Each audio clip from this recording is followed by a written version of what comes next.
जैसे ही पीछे देखा पर्दा खोल करके तो नन्हे से बाल गोपाल प्रकट हो गए हैं और धन्ना जी के सुंदर प्रसाद को स्वीकार कर पा रहे हैं।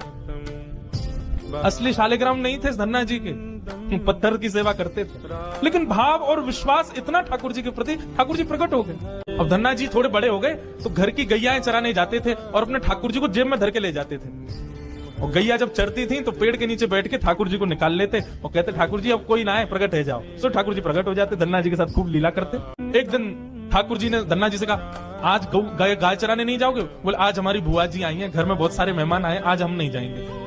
तो ठाकुर जी बोले एक काम कर, गैयान को गांव से बाहर ले जा और मोकू भी बाहर पधराया, तेरी जगह आज गैया मैं चराया आऊंगा। तो यही होने लगा। अब थोड़ी दूर तक धन्ना जी जाते, उसके बाद ठाकुर जी को बाहर निकालते और ठाकुर जी प्रकट हो जाते, गैया चराने ठाकुर जी जाते। आज 11-12 साल हो गए, वो संत आए जिनके शालिग्राम जी की सेवा थी। संत जैसे आए, धन्ना जी ने प्रणाम किया, जय हो मेरे गुरुदेव, गुरु जी के चरणों में प्रणाम। गुरु जी आपने ऐसे ठाकुर जी प्रदान किया, मेरा तो जीवन उत्सव हो गया। अच्छा कहां है तुम्हारे ठाकुर जी, सेवा पूजा कैसी चल रही है, अभी तक कर ही रहे हो? उनको लगी पत्थर है, बचपन में की होगी, अब तो बड़ा हो गया। कहां है तुम्हारे ठाकुर जी? बोले ठाकुर जी अभी नहीं है, ठाकुर जी तो गैया चराने गए। संत बोले मतलब? बोले हाँ, मैं कभी व्यस्त होता हूं तो मैं ठाकुर जी को गैयाओं के संग भेज देता हूं, ठाकुर जी गैया चराने जाते हैं। संत बोले पहले तो छोटा था, अब तो इतना बड़ा हो गया, ये अभी भी बचकानी बातें करता है।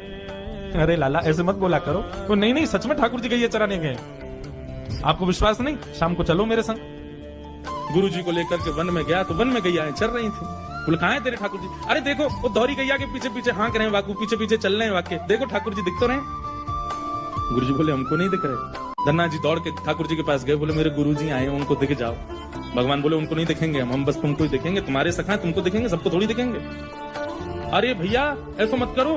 क्यों? बोले आपको और मोकू एक दूसरे से मिलवावे वाली तो गुरु जी हैं। गुरु जी यदि मुझको नहीं देके जाते आपको तो आप मुझे कैसे मिलते?